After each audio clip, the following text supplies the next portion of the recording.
E aí, galera, beleza? Tenho certeza que sim, a vida é muito boa e sempre vai dar certo. Personagens de Santa Bárbara do Oeste. Hoje, Giovanni dos Santos Luiz?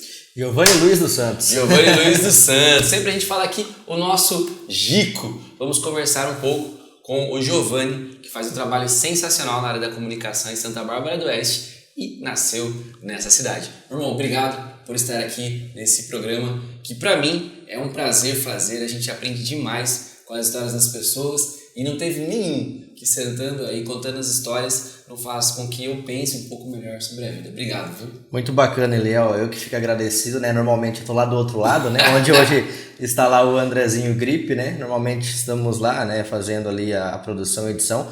E é um prazer aqui ser entrevistado por você também. Olha, eu sempre digo que sentar para conversar é a forma mais antiga de pensar melhor.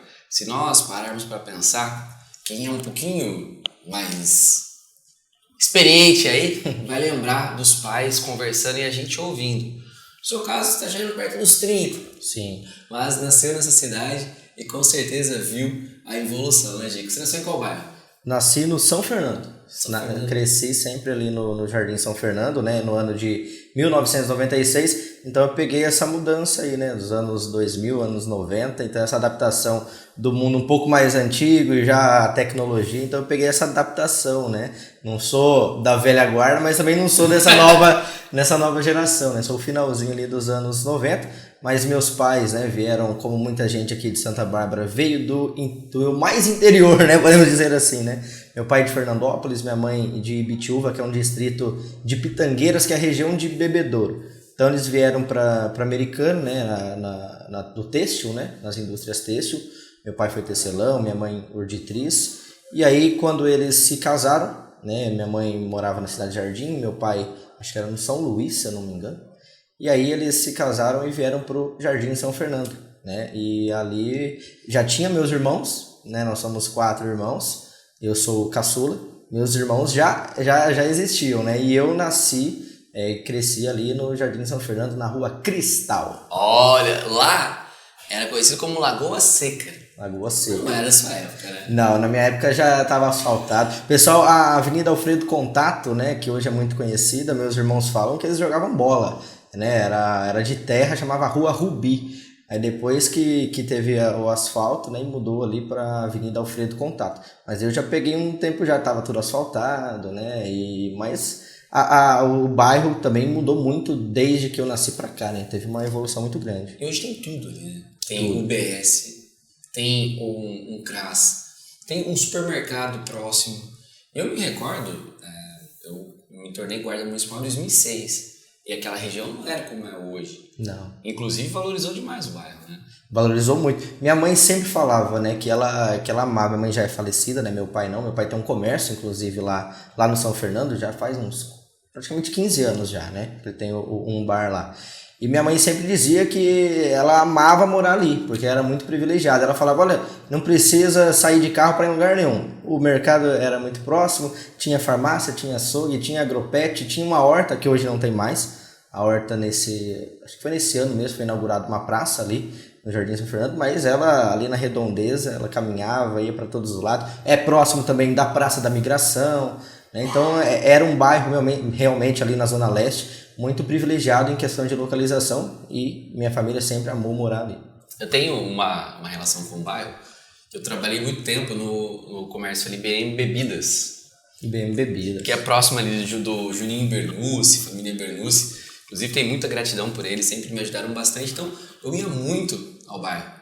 Não só como guarda municipal, mas por ter trabalhado lá. A gente fazia bico para complementar a renda e trabalhei ali muitos anos. Você disse que seu pai tem um comércio. Você ajudou seu pai no comércio ou sempre foi só ele? Não, quando meu pai, lá no bairro Matiense, quando ele tinha casado com minha mãe, ele já tinha um bar, junto com meu avô materno.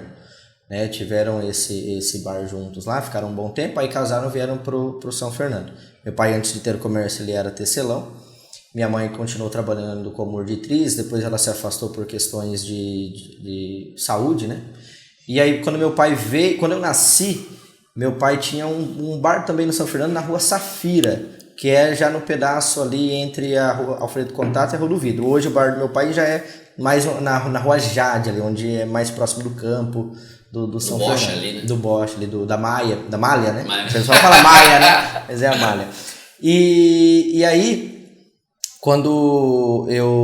depois meu pai acabou com esse bar, né? Não deu certo, e ele voltou a ser tecelão, ficou muitos anos. Só que acho que há 14 anos atrás, se eu não me engano, ele pegou novamente um bar para tocar, né? Que é esse bar ali no São Fernando. Então, há 14 anos atrás, eu tinha aí 12 anos, 13 anos, e eu cresci ali dentro, ajudando ele, né? Meus irmãos também, o Nuninho, o Leandro, sempre ajudando ele ali. A gente revezava, né? Muitas vezes, cada dia ficava um lá, mais no finalzinho da tarde, né? Minha mãe ajudava de manhãzinha, meu pai vendia pão também na época, leite, então tinha muito essa procura, não tinha padaria muito próxima.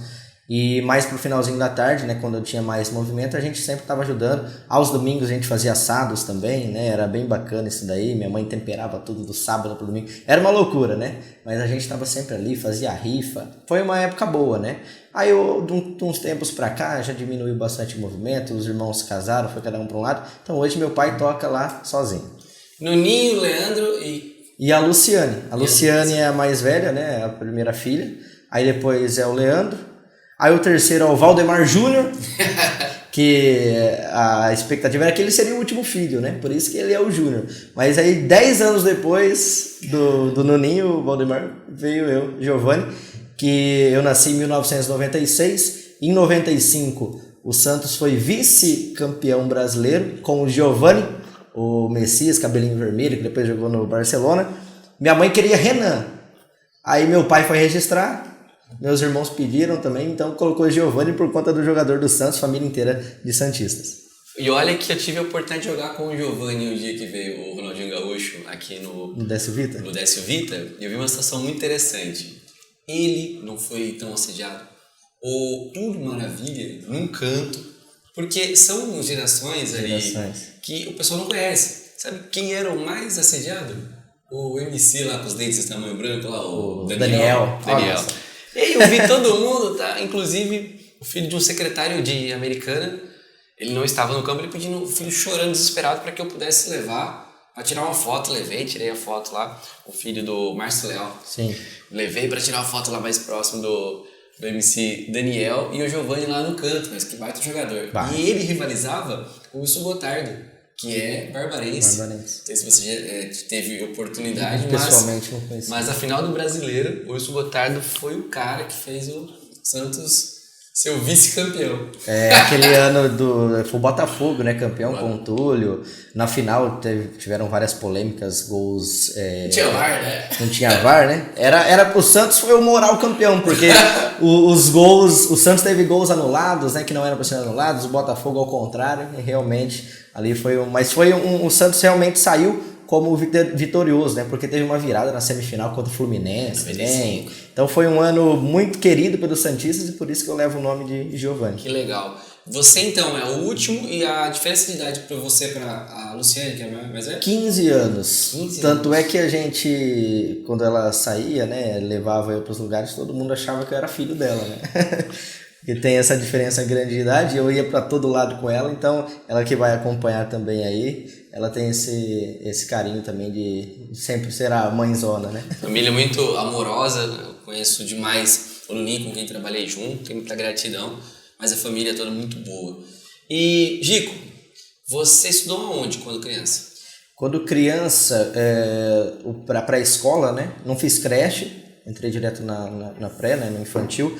Era na escola Iraídes, EMEI Iraídes, ali na Rua do Vidro, né? Iraídes, Lourenço, uma coisa assim.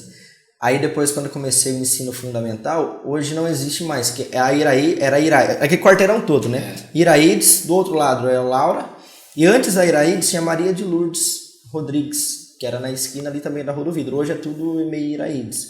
Aí depois o fundamental eu fiz na escola Maria de Lourdes Rodrigues. A diretora da escola era a Tânia Mara, que hoje é a secretária aqui de Santa Bárbara, né? Secretária de Educação. E aí quando eu fui começar o ensino fundamental 2, né? A quinta série, fui para o Nicopelli. Só que foi uma mudança muito drástica, porque eu estudava de manhã, né? Entrava de manhã e saía na hora do almoço. Quando entrou no Nicopelli, foi bem o ano que foi implementado a escola integral. Então eu entrava às 7 e saía às 4h20 da tarde, né? E eu sempre tive muito problema em comer fora, né? Em comer na escola, comer merenda. Eu tinha esse bloqueio. Até hoje eu tenho um bloqueio em comer em qualquer lugar, né? E aí minha mãe, muito preocupada, né? Que eu não estava me alimentando direito.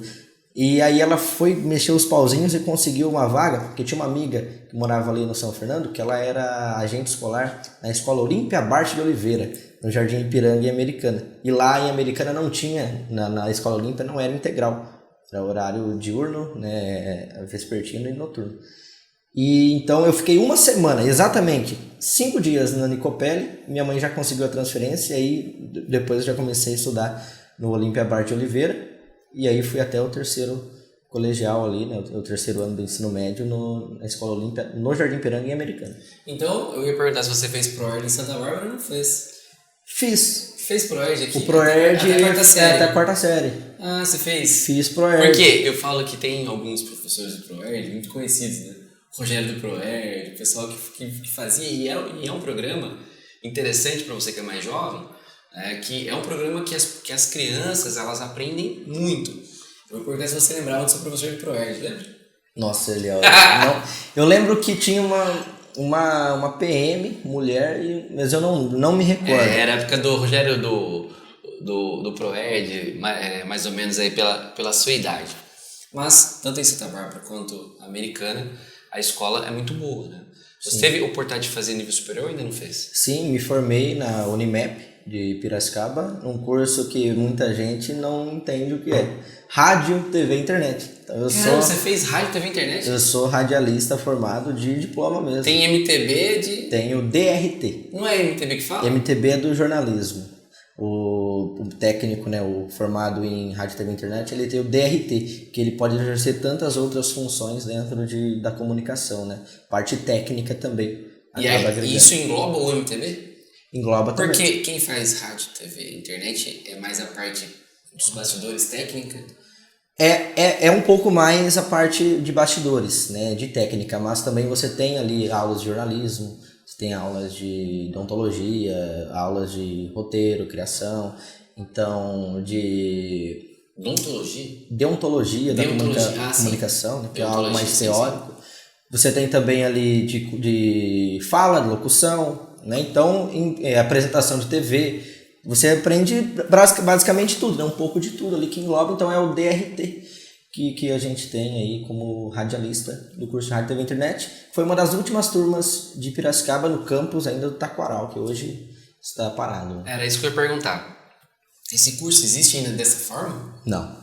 Foi um curso que por muitos anos ele aconteceu na Unimap ali em Piracicaba. Quando eu fiz, a minha foi a penúltima turma. Quando eu terminei, tinha uma turma acho que no 4º semestre, por ali. E aí essa turma foi a última mesmo. Aí depois acabou o curso de rádio e TV, aí entrou a pandemia, e aí hoje não existe mais o curso como era antes, mas era um curso bacharel de 4 anos, né? Tinha cinema também, né? Numa faculdade de comunicação, né? Tinha audiovisual, tinha cinema e audiovisual, rádio, TV, internet, publicidade e propaganda, jornalismo, era tudo ali no mesmo nicho, no bloco 8. Quem é da Unimap, quem fez Unimap recentemente sabe o bloco 8, né? Muita gente falava o bloco louco, porque o pessoal da comunicação, então tinha gente de todos os tipos ali, mas foi um período da minha vida que eu sinto muita saudade, foi fantástico. Ia de van? Ia de van. De Santa Bárbara pra... Ia de van, às vezes ia de carona com meu amigo Floreal. Que também se formou em rádio e TV. E hoje tá na área? Não, hoje ele trabalha numa casa de tintas, né?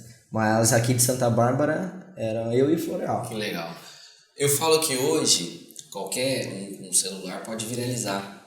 Somente TikTok, Kawaii, YouTube. E eu comecei a fazer essa questão de vídeos em 2013. Eu criei o primeiro canal no YouTube quando não era febre ainda, e que para você editar vídeos ficava um dia renderizando para subir o vídeo.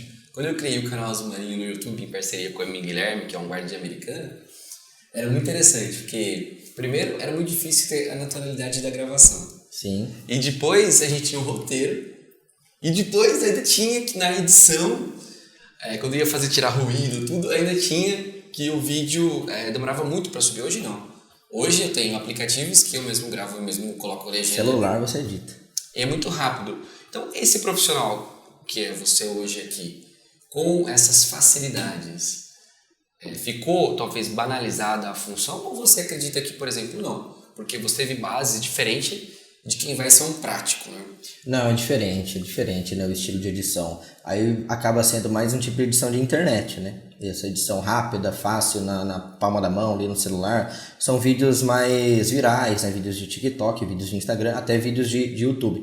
Mas um profissional de TV mesmo tem todo um procedimento totalmente diferente, né? Você trabalha com softwares, igual aqui na TV SB Notícias, nós utilizamos o Premiere, que é utilizado no mundo todo, né? Até cinema é feita edição nesse software que é do pacote Adobe, né? Então, realmente, TVs utilizam totalmente diferente, tem ilhas de edição, computadores, máquinas, super máquinas ali, que renderizam muito rápido, porque a quantidade de conteúdo que chega é muito grande, né? Então a demanda é maior, então não tem como você ficar ali no celular tentando editar, até porque é fácil, mas no software, para quem tem a capacidade, para quem sabe, é muito mais fácil, né? Entendi. E claro que nós estamos falando do profissional, mas por que eu digo isso? Porque hoje a nossa sociedade está cada vez mais com micros conteúdos. Sim, isso tanto que é muito engraçado.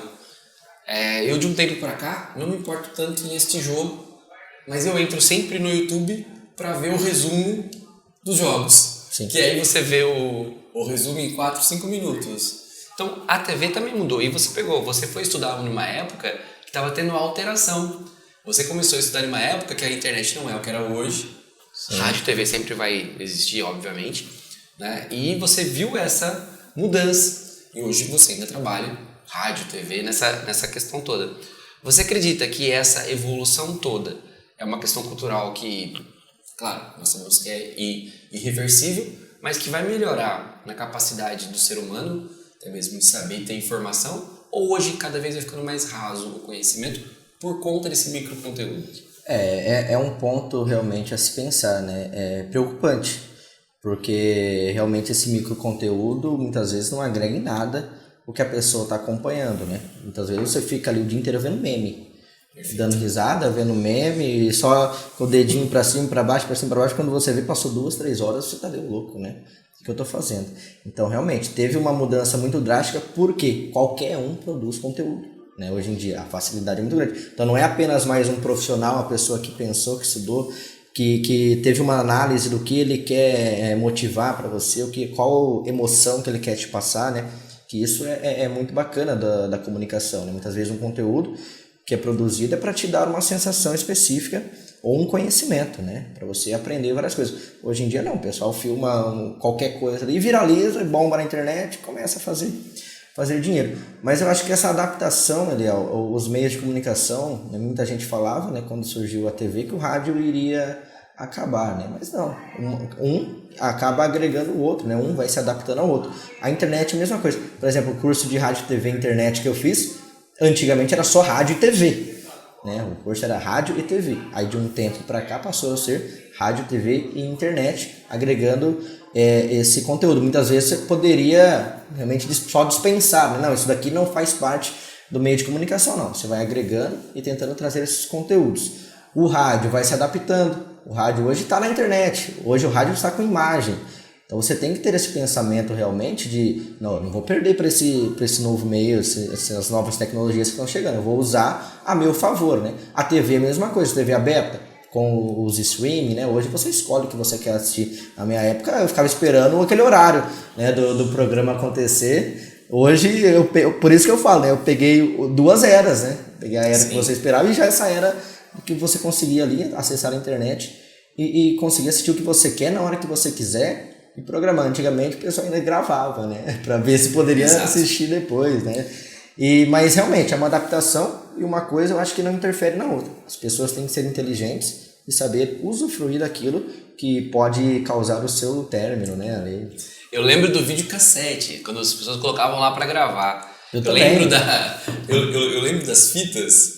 Auto-reverse era, nossa, né? Quando você ouvia um lado e ouvia o outro. Né? Eu ia muito na videolocadora. Em Santa Bárbara tinha 100% Nossa, vídeo. 100% vídeo ainda era muito famosa.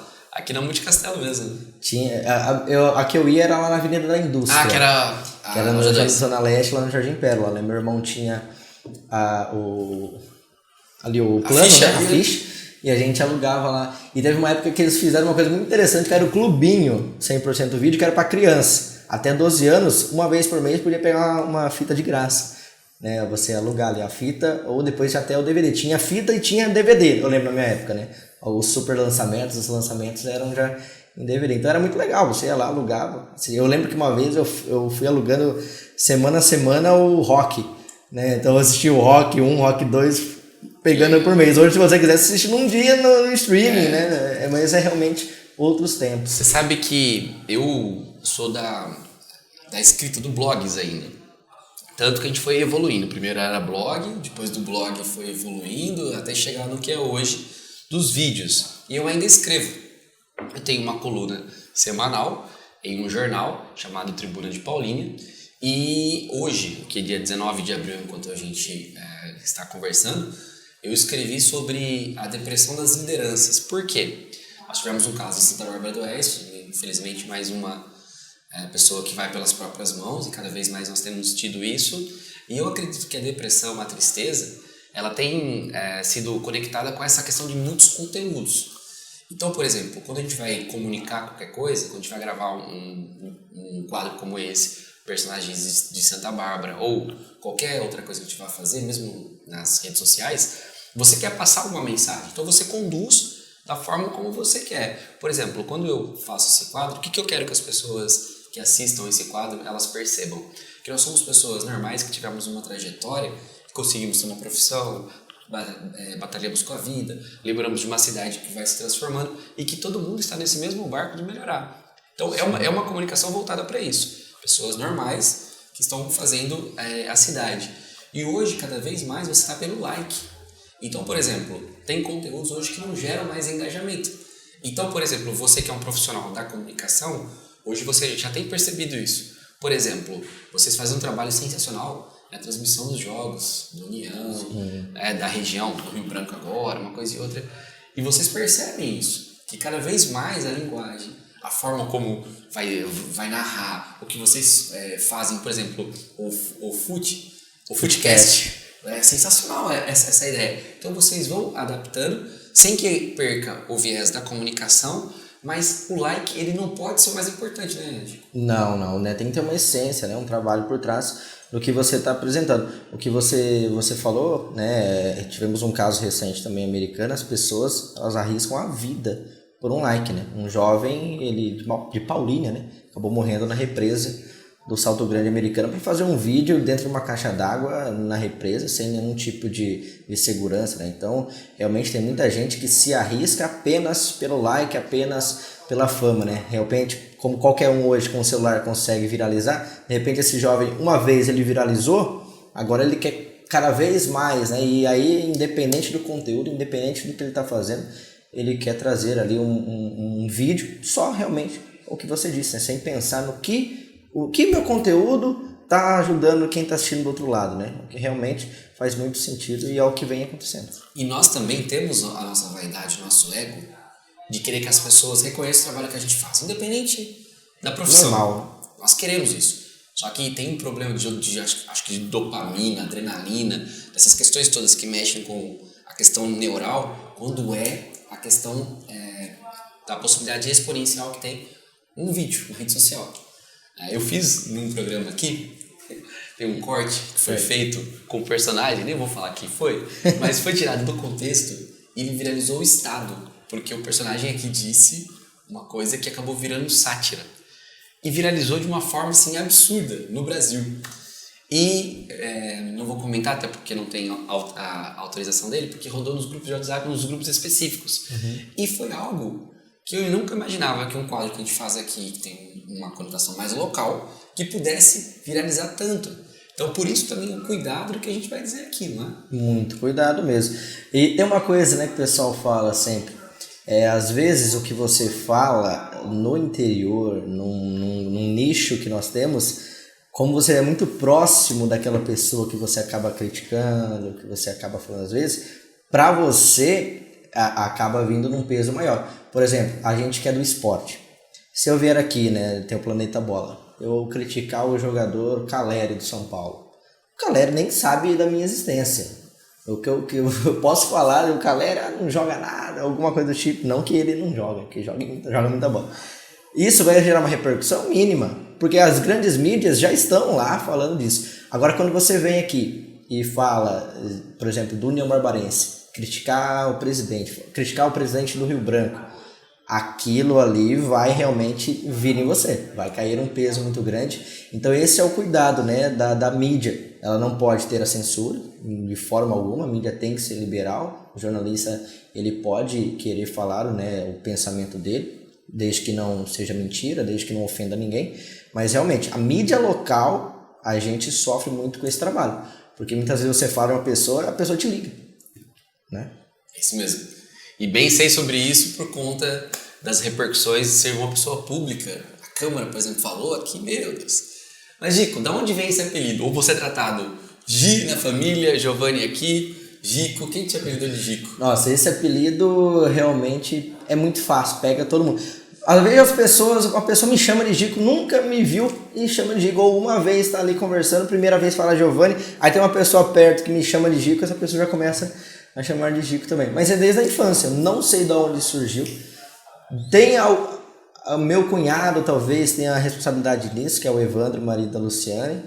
Talvez alguma oportunidade ele começou a me chamar assim na infância, aí foi crescendo, chegou na escola, aí tinha aquela coisa, né, na escola de desenhar no caderno, né, fazer aqueles desenhos, aquelas letras, eu esqueci o nome, né, letra de caixa alta, aqueles degradês, grafite, assim, fazia no caderno e colocava Gico pra todo lado, tudo que eu assinava, Gico.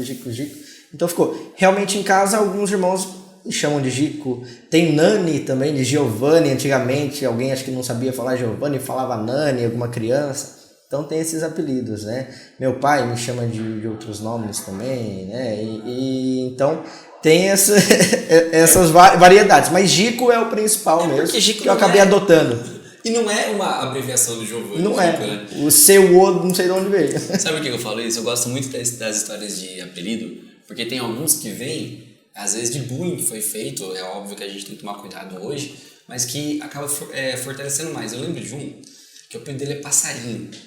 E nada a ver, assim, um cara super forte, meio gordão, assim e tal. Também não tenho autorização pra dizer quem é, por isso que eu não vou comentar, mas só dou o apelido. E eu perguntei pra ele, por que o seu apelido é Passarinho? Não, nada a ver, daí ele disse que uma vez ele tava numa pinguela, aquelas do interior, assim, aquelas pontinhas de madeira, e ele viu um passarinho. E ele tentou pegar o passarinho, a ponte virou, ele caiu do rio. Nossa. Aí começava a falar o passarinho, ele ficava bravo. Um outro também, o apelido Judas. Daí eu falei, nossa, mas Judas é um apelido ruim, fala um Judas pra ele, né? Judas. De Judas. Por que Judas? Daí ele disse que um dia ele foi jogar futebol, ele foi com uma camisa xadrez, um shorts laranja, aí falaram que tava parecendo Judas, com São Malha no dia. E aí ele ficou bravo e perguntou, mas por isso que eu tenho curiosidade em relação a nome. De onde veio o interesse em trabalhar com a comunicação? Já que na família tem alguém? De comunicação, não. Minha irmã hoje, ela trabalha com RH, se formou em recursos humanos e agora ela está estudando o sonho da vida dela, que é letras. Ela quer ser professora. Desde pequena ela não perdia um dia de aula. Então o sonho dela é ser professora, hoje ela está estudando. Meu irmão Leandro, ele é vidraceiro há mais de 20 anos. O Nuninho, não precisa nem apresentar, você conhece, né? Hoje trabalha como assessor parlamentar. E então ninguém da área da comunicação. Minha mãe era auditriz, meu pai comerciante, tecelão. E quando criança, uma das coisas que eu mais gostava de fazer realmente era assistir TV. Meu hobby era assistir programa de TV, desde manhã até a noite. Mas não só de criança? Não só de criança. Assistia tudo? Assistia Ana Maria Braga com a minha mãe, assistia Palmeirinha, fazia receita. Assistia... Sabe fazer bolo, pelo menos? Eu sou bom cozinheiro. Verdade? Sou um bom cozinheiro. Lá em casa, quando tem os finais de semana, na casa do meu pai, quem cozinha sou eu. Em casa, a maioria das vezes, eu cozinho. Qual que é a sua especialidade de prato? O que você pedir. Verdade, de carne até massa. Eu tive assim, esse contato muito forte com a minha mãe. É uma ligação que a gente sempre teve de culinária. Então ela acompanhava os programas de TV de receitas ali, eu estava junto com ela e a gente sempre fazia, ela colecionava revistas da Palmeirinha, então eu sempre tive esse gosto. E quando ela veio a falecer, então Que ano foi que ela faleceu? 2016.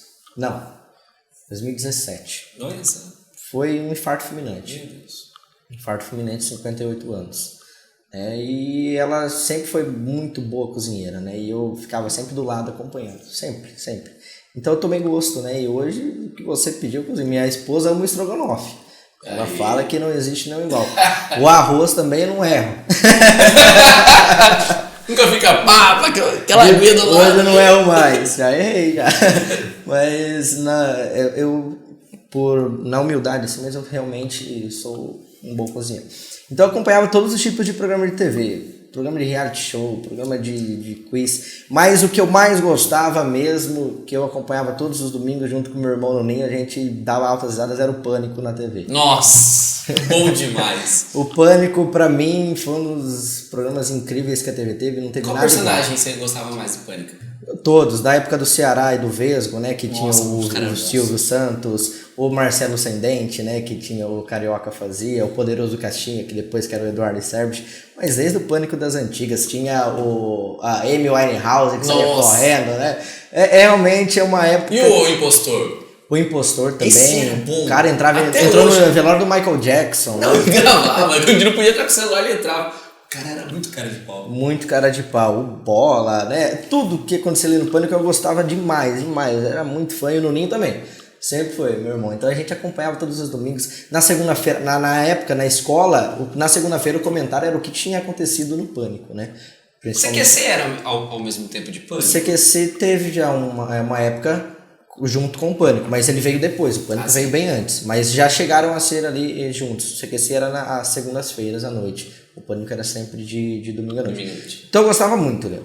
Então realmente era fissurado no Pânico, gostava demais. Do Pânico no rádio nem tanto, não tinha esse costume de ouvir, mas na TV gostava muito. E aí, quando eu acabei a escola, né, acabei o ensino médio, eu fiz também informática no Polivalente, técnico em informática, na ETEC Polivalente Americana. Quando eu terminei, fui buscar um curso superior. E aí eu queria fazer algo que eu gostasse, né?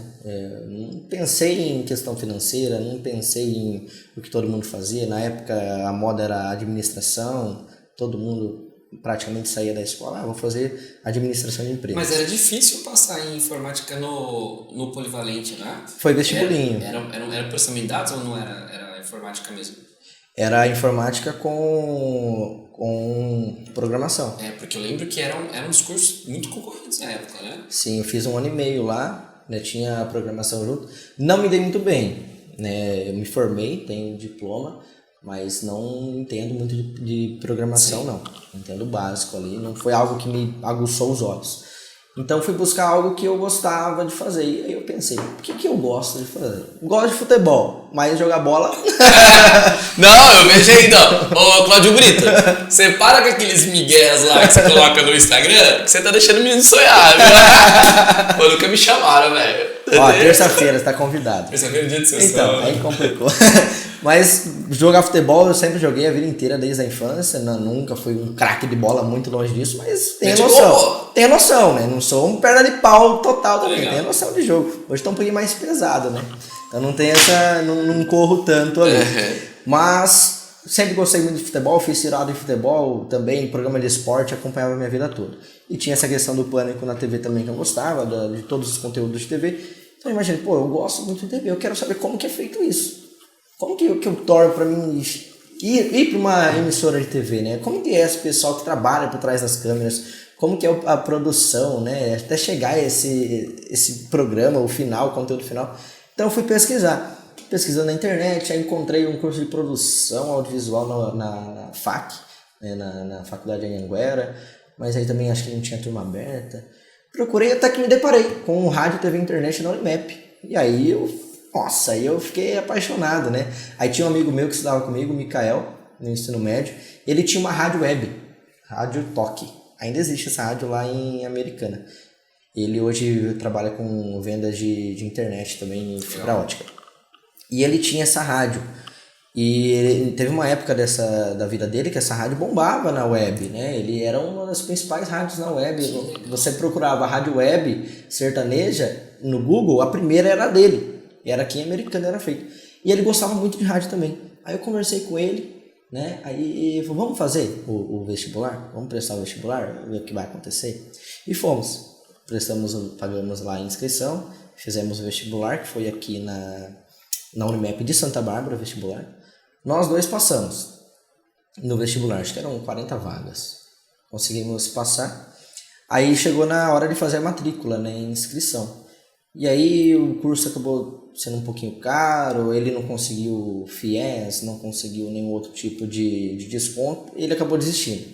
E eu insisti, né, aí era mais de R$1.300 na época a mensalidade. Aí minha mãe me ajudou, meu pai, fomos lá na universidade, conversamos, não consegui também através do FIES na época, mas tinha um projeto na própria faculdade de um financiamento pela Unimap, pela universidade. Então eles financiavam 50%. Então eu consegui financiar 50% e 50% pagava. Aí esse 50% era para pagar depois de formado. Sim. Praticamente o que é o FIES, né? Sim. O que é o FIES hoje em dia. Aí caiu ali por cerca de R$600 a mensalidade, mais 200 e pouco da van. Mas meu pai me ajudou muito, né? Na época eu comecei a trabalhar também na Vidraçaria Brasil, no Molon, onde meu irmão trabalha. Todos os meus irmãos trabalharam lá. Minha irmã, Luciane, Leandro, Nuninho e eu. Todos nós Sabia colocar a massa, fazer um recorte ali ou não? Não, eu trabalhei no quarto de escritório. Porque meu pai é vidraceiro. Meu pai, ele terminou a vida profissional como encanador industrial, ele trabalha hoje. Aos 75 anos, uma graça, ele vai fazer 76, um orgulho. E eu ajudei, muitas vezes, a fazer o recorte. Porque quando coloca o vidro, né, e a massa vai ali Sim. no fundo, e eu não sabia fazer o que meu pai fazia com a espátula. Mas por isso que eu brinquei contigo. Espátula de ouro. O Leandro, meu irmão, manja muito bem disso. Hoje em dia quase não existe mais o vidro comum, né? Hoje em dia são os vidros temperados, que é outro tipo de instalação. Isso. Mas aí comecei. Fui e fiz ali, meu pai sofrido ali, mas conseguindo pagar a faculdade, né? E foi fazendo o semestre e apaixonado naquilo. Léo, foi um período dos mais gratificantes da minha vida, foi a faculdade Unimap, foi o curso de rádio pela internet. Era um curso que todo mundo ia de caderno pra faculdade e a gente não. Nossa aula era prática, cara. Ouvia ali o que o professor falava, ia pro laboratório, ia lá mexer com câmera, ia lá gravar, Como ia foi fazer conteúdo. No começo, quando você começou a ouvir a tua voz? Até hoje, viu? Até hoje? Até hoje. Porque hoje você já grava muito. Então, por exemplo, hoje a gente já ouve muito mais as nossas vozes, então a gente já se acostumou. Sim. Mas a voz que você ouve do Eliel não é a voz que eu ouço, né? Tanto que quando eu ouço gravado, eu falo, pô, parece que a voz é diferente, porque eu ouço aqui dentro da minha cabeça. Como foi no começo? A voz e a imagem. E eu sempre fui muito tímido, extremamente tímido. Eu era aquela criança que se escondia atrás da mãe. Eu ficava segurando ali na barra da calça dela, assim, escondendo. Então sempre fui muito tímido. Então nas gravações, eu nunca era o cara que aparecia. Eu dificilmente, claro, quando eu tinha que gravar, gravava. Mas eu era o cara de escrever o roteiro, eu era o cara de produzir, eu era o cara de às vezes ajudar na filmagem. Mas eu não era o cara de ficar ali na frente, na gravação. Tanto é que rádio eu gravei pouco no Unimap. E hoje tem amigos que seguiram para outro lado e eu hoje estou no rádio usando a minha voz, né? Que na época eu achava que eu não conseguia, tinha muita dificuldade para falar em público, para falar com gravação. Hoje já apresento o Planeta Bola já há muito tempo. Aí comecei a fazer a faculdade. Depois de 6 meses da faculdade, eu tinha feito o Enem. Né? E eu tinha tido uma nota até boa no Enem. A redação eu tive mais de 800 pontos. Teve uma nota razoável. E aí eu tentei o ProUni. Pro curso de rádio e TV. Como eu era já aluno, mas podia tentar. E consegui a bolsa de 100%. Caramba! Então meu pai pagou 6 meses. Só ali, metade ainda da minha faculdade. O restante eu fiz pelo sistema ProUni, né? Não paguei nada por isso, então eu consegui a bolsa de 100% e me formei em rádio e TV. Mas foi um curso muito gratificante, a gente aprendeu demais, vários professores incríveis. O Veloso, que é um cara do rádio, conceituado em Piracicaba. O Botão, ele é pai do assessor do secretário de comunicação de Americana. o Leon, que é filho dele. Então, vários professores assim que a gente guarda para a vida, né? Aulas incríveis. Tive a oportunidade de sair do estado com trabalhos da faculdade que a gente fez. Tinha na época o Intercom, Expocom, que eram conferências, né? Congressos, onde os alunos eles tinham projetos. Você se inscrevia no Intercom, na faculdade do Brasil inteiro, a faculdade se inscreveu, e 5 projetos de cada nicho, né? De cada categoria, era selecionado para ir para esses congressos. E eu, no penúltimo ano de faculdade, eu tive um projeto meu que esteve entre esses 5, né? Meu e do grupo, né? Foi uma série que a gente fez. Outro projeto também que a gente fez como produto de TCC. O TCC do Rádio TV Internet era bacana, porque eram 3 produtos que você tinha que fazer. Você tinha que gerar um produto para TV, um produto para internet e um produto para rádio. Então, o TCC nosso era realmente bem prático. Você tinha que fazer um programa de TV. Então, a gente fez um documentário fake de um orfanato, onde a gente estava pensando, né? O que a gente vai fazer de interessante nesse documentário? Aí o pessoal pensa, algo que ninguém imaginaria. Aí um professor mostrou pra gente um projeto, não sei se você já teve a oportunidade, chama Recife Frio. É uma produção brasileira, um documentário, né? Que é um documentário fake. Ele apresenta como se fosse real. Como chama? Recife Frio. Mocumentário. Mocumentário. Nunca ouvi falar. Que é Mocumentário. Isso. Um documentário fake. Não é. Ele passa como se fosse verdade, mas não é. E tinha esse projeto que era do Recife Frio. O que era isso? Era um documentário como se tivesse chegado uma frente fria em Recife que abalou todo mundo, mudou todo o comércio. Era menos 10, menos 5, como se fosse o sul em Recife. E lá é praia. Então, era um documentário muito legal. E você assistia, você acreditava naquilo que estava acontecendo. O jeito que era mostrado para você, era como se aquela pessoa realmente estivesse falando a verdade. E aí nós estávamos nessa ideia. E nós do grupo ali conversando na sala de aula, o que a gente vai fazer, Aí pensaram num orfanato, mas o que pode ser esse orfanato? Aí eu tive um estalo de pensar, um orfanato, ninguém quer estar lá, né? A criança nunca quer ir pro orfanato. Então vamos fazer um orfanato que a pessoa quer entrar nesse orfanato. Que era um orfanato que a gente criou, que era um orfanato de crianças superdotadas. Que quem estudava, eles tinham um método nesse orfanato, que quem entrava lá, saía uma pessoa mega inteligente. Aí, de lá saíram grandes médicos, de lá saíram grandes filósofos. Wolverine também. Quase isso. E a gente fez esse documentário, inclusive tá na internet, é pra quem quiser assistir, que é a Casa de Assis. Que é Como que acha na internet? Coloca Casa de Assis? Acho que é Canoa Audiovisual. Canoa Audiovisual, a Casa de Assis. Um documentário muito bem feito, foi selecionado como um dos melhores do Intercom. Esse foi o produto nosso para TV.